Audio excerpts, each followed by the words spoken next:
Chapter 1. The Last Great Prize.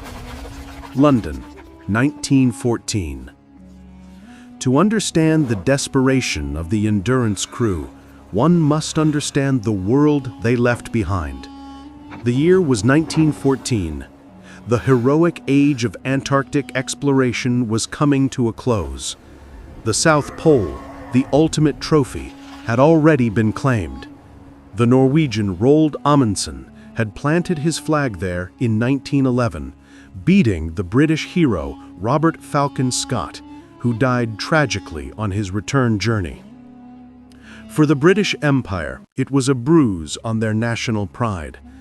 But Ernest Shackleton, a charismatic, restless Irishman who had been to the Antarctic twice before, saw one final prize. If the pole had been reached, there was only one challenge left: the crossing. Shackleton proposed the Imperial Trans-Antarctic Expedition. The goal was audacious: sail a ship through the freezing Weddell Sea, land on the coast of Antarctica, and march 1,800 miles across the entire continent to the other side. It was a journey no one had ever attempted. He raised the money through sheer force of personality. He bought a ship, a 144-foot barkentine specifically built to crush ice, and named it Endurance, after his family motto: "By endurance we conquer." Then he placed a legendary advertisement in a London newspaper, although historians debate if the ad actually ran. The myth sums up the mission perfectly.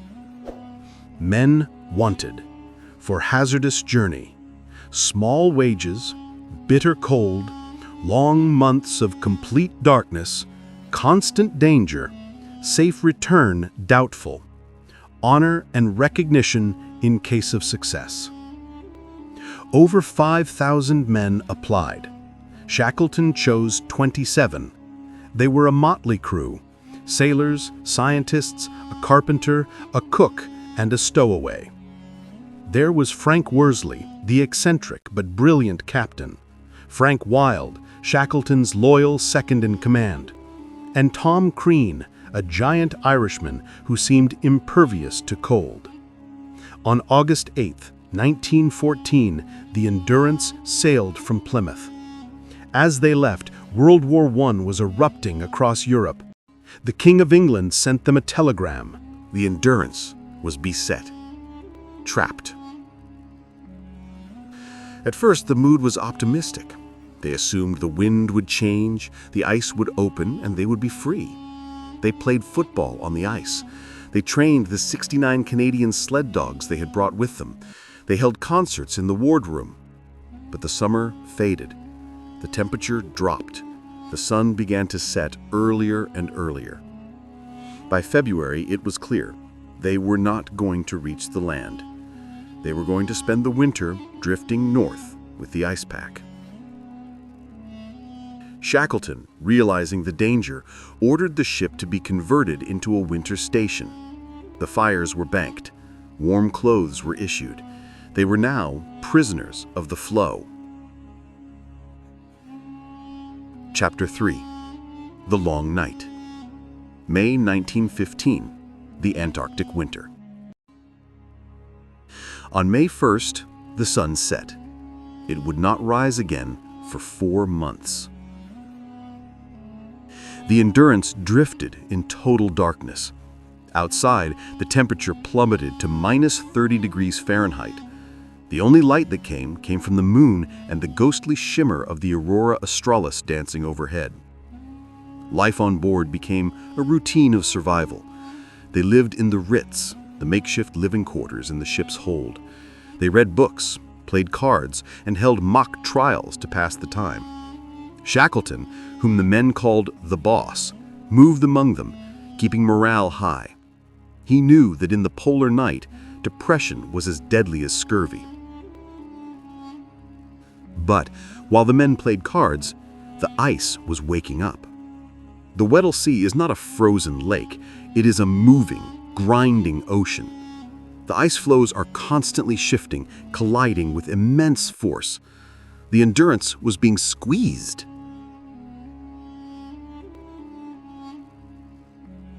Chapter 4. The Death of the Ship. October 24th, 1915. The attack began in the afternoon. A massive pressure ridge formed on the starboard side. The ship listed over to port. The beams began to bend. Down in the engine room, the water started to pour in. The ship's carpenter, Chippy McNeish, built a cofferdam to hold back the ocean, working in freezing water up to his waist. The men pumped the bilges for 24 hours straight. "Ship and stores have gone," he said simply. "So now we'll go home." Chapter 5. Ocean Camp. November 1915 to December 1915. The plan was simple. March across the ice to the land. It was a disaster. They loaded the lifeboats onto sledges and harnessed the men and dogs. But the ice surface was a nightmare. It was a chaotic jumble of pressure ridges, soft snow, and hidden crevasses. They dragged the boats, which weighed over a ton each, for days. After 3 days of backbreaking labor, they had covered less than 2 miles. Shackleton realized it was futile. They were burning more calories dragging the boats than they had food to replace. He ordered a halt. They set up Ocean Camp on a large, sturdy floe, and there they waited.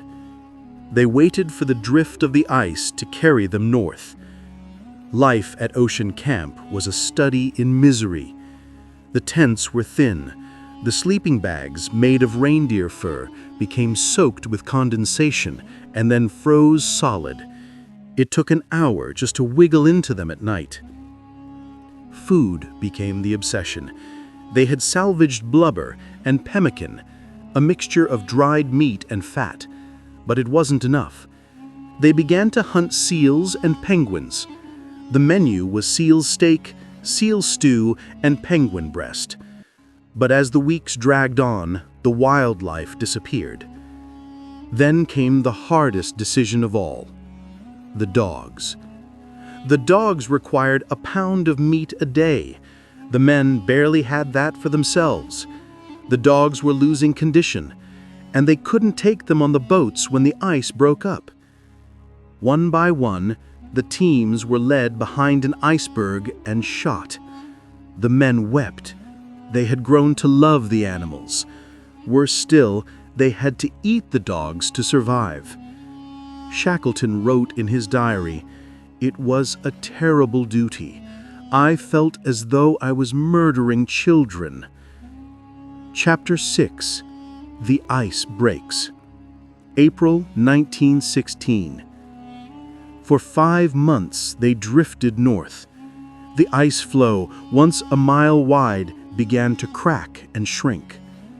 On April 8th, the floe split right through the camp. The men had to jump across the widening crack, throwing their gear to the other side. They could smell the open ocean now. The swell of the Atlantic was lifting the ice, breaking it apart. On April 9th, Shackleton gave the order. The ice was disintegrating under their feet. It was time to launch the boats. There were 3 boats. The James Caird, the largest, commanded by Shackleton. The Dudley Docker, commanded by Worsley. The Stancomb Wills, the smallest, commanded by Tom Crean. They pushed the boats into the black, freezing water.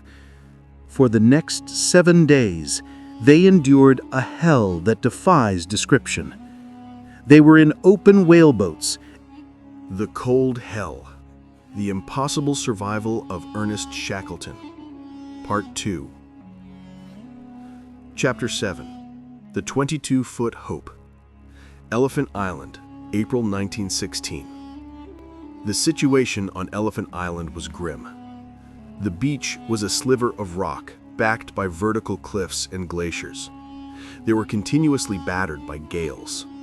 The men were already showing signs of madness. Shackleton knew they couldn't stay. He chose the James C. Caird, the largest of the 3 lifeboats. It was a 22-foot-long whaler, a sturdy boat, yes, but against the Southern Ocean, the most violent stretch of water on the planet, notorious for 60-foot waves and hurricane-force winds, it was a toothpick. Harry McNeish, the carpenter, went to work. He was a difficult, grumpy Scotsman who had rebelled earlier on the ice, but he was a genius with wood. He raised the sides of the boat using scraps from the other boats and packing crates. He built a makeshift deck using sled runners and covered it with canvas. He sealed the seams with seal blood and oil paint. It wasn't watertight, but it was the best they had. Shackleton selected his crew carefully. Frank Worsley, the captain, a brilliant navigator whose ability to read the stars would decide their fate.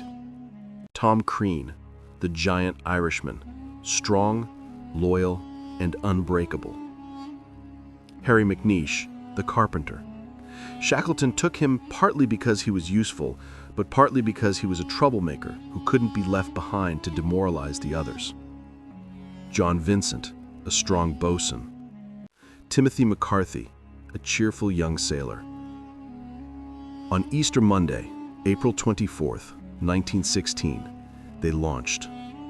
The men left behind on Elephant Island stood on the bleak beach and waved. They watched the small boat rise on the swell, a tiny speck of wood against the gray horizon. Frank Wild, left in command of the 22 men on the beach, led 3 cheers. Many of them believed they were watching Shackleton die. Chapter 8. The Voyage of the James C. Caird, the Southern Ocean. Almost immediately, the ocean tried to kill them. The Drake Passage is the only place on Earth where the ocean currents can circle the globe unimpeded by land. This creates the roaring 40s, the furious 50s, and the screaming 60s. The swells here are not like normal waves. They're moving mountains of water, stretching a mile from crest to crest. The James C. Caird was tossed like a cork. The motion was so violent that the men had to crawl on their hands and knees just to move. Ice is heavy. The James Caird began to wallow.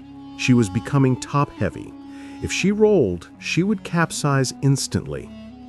"Chipping ice!" Shackleton yelled over the gale. The men crawled out onto the slippery, pitching deck in the dark. With axes and knives, they hacked at the ice coating the ropes and canvas, knowing that one slip meant falling into the black water. They were freezing to death, their clothes stiff as boards, but they chipped until the boat was light enough to rise with the waves again. Then came the Graybeard. On the night of May 5th, Shackleton was at the tiller. He saw a line of clearing sky to the south. He called out to the men that the weather was breaking. Then he realized it wasn't the sky. It was the white foam crest of a rogue wave, so massive it stretched across the entire horizon. "Hold on! For God's sake, hold on! It's got us!" he screamed. The waves struck them with the force of a train crash. The boat was buried underwater. For an eternity, they were submerged. Then, miraculously, the Caird shuddered and surfaced, half full of water. They bailed with the fury of madmen. They used the cooking pot, their sleeping bags, their hats, anything to get the water out before the next wave hit. They survived, but they had lost their fresh water casks. Now, thirst set in. Their tongues swelled so much they could barely speak. Their lips cracked and bled. They were surrounded by water, but dying of dehydration. Vincent and McNeish were broken. They lay in the bottom of the boat, no longer able to move. It was down to Shackleton, Worsley, and Crean. On May 8th, through a break in the mist, they saw a black cliff. South Georgia. They had done it. They had navigated 800 miles of the deadliest ocean on Earth in a 22-foot boat. But the ocean had one final test. A hurricane struck that night. It was a storm so violent that it sank a 500-ton steamer ship, the Argos, with all hands just a few miles away. The James Caird, battered and leaking, rode out the hurricane just off the coast, tacking back and forth in the dark, inches from the jagged reefs. On the morning of May 10th, through a break in the mist, they saw a break in the reefs. They surfed the boat into a... They sat on their coiled ropes like sleds. They locked their arms around each other. Shackleton kicked off. They plummeted into the darkness. The wind roared in their ears. They fell for thousands of feet. Then the slope leveled out. They slowed to a stop in a soft bank of snow. They stood up and shook hands. They had descended 1,500 feet in minutes. They kept walking. They were running on adrenaline. They had been marching for 30 hours without sleep. They began to hallucinate. Later, all three men would independently say that they felt there was a fourth presence walking with them, a silent companion guiding them. This phenomenon later inspired T.S. Eliot's poetry. At 6:30 a.m., Shackleton heard a sound. It was a whistle. It was the 7 a.m. steam whistle at the Stromness whaling station, calling the men to work. It was the first sound of civilization they had heard since 1914. Never, Shackleton later wrote, was any music so sweet. Chapter 10. The Return to the World. Stromness whaling station. May 20, 1916. The station manager, Thoralf Surley, was working in his office when there was a knock at the door. He opened it to find three terrifying figures. They were covered in blubber soot. Their hair hung to their shoulders, matted and filthy. Their clothes were rags held together with safety pins. They smelled of death and the sea. Surley backed away. "Who the hell are you?" he asked. The man in the center straightened his back. Despite the rags, he had an air of immense dignity. "My name is Shackleton," he rasped. Surley wept. He turned away and wept. Everyone thought the Endurance had been lost with all hands a year ago. They were given hot baths, new clothes, and food. Worsley said that the feeling of clean sheets was almost overwhelming. But Shackleton did not rest. He had rescue on his mind. He immediately arranged to pick up the three men on the other side of South Georgia. Then his focus turned to Elephant Island. The 22 men there were starving. They were living under 2 overturned boats. They had eaten all the penguins. They were boiling old seal bones and seaweed. Every day, Frank Wild would roll up his sleeping bag and say, "Get your things ready, boys. The boss may be here today." But weeks passed, then months. Shackleton tried 3 times to reach them. First, a whaling ship, the Southern Sky, stopped by pack ice. Second, a Uruguayan trawler, stopped by ice. Third, a British schooner. The engine broke. Shackleton was frantic. He barely slept. His hair turned gray in those few months. He felt the weight of every life on that island. Finally, the Chilean government lent him a small, steel-hulled tugboat called the Yelcho. It was commanded by Luis Pardo. On August 30th, 1916, 4 months after Shackleton had left Elephant Island, the men on the beach were boiling seal bones for lunch. "Ship O!" someone screamed. They ran out of the shelter. There, navigating through the mist, was a small tugboat. Shackleton stood on the bow of the Yelcho, peering through his binoculars. He was counting the tiny figures on the beach. 1, 2, 3. He lowered his binoculars, his face twisting with emotion. He turned to Worsley. "They are all there, Skipper." He choked out. "They are all there." Epilogue. The greatest defeat. In an hour, the men were on board. They were skeletal, smoky, and wild-eyed but alive. Shackleton's expedition was a failure. He did not cross the continent. He lost his ship. He came home with nothing but his men. And yet, it is considered the greatest survival story ever told. In a war-torn world where millions were dying in the trenches of World War I for a few yards of mud, Shackleton had fought a 2-year war against the impossible to save 27 men, and he had won. Not a single life was lost under his direct command. Years later, one of the survivors was asked to compare the great polar explorers. He said, "For scientific discovery, give me Scott. For speed and efficiency of travel, give me Amundsen. But when disaster strikes and all hope is gone, get down on your knees and pray for Shackleton." Shackleton died of a heart attack in 1922, back in South Georgia, at the gateway to the Antarctic. He is buried there today, among the whalers. His grave faces south, toward the ice, the wind, and the enduring cold.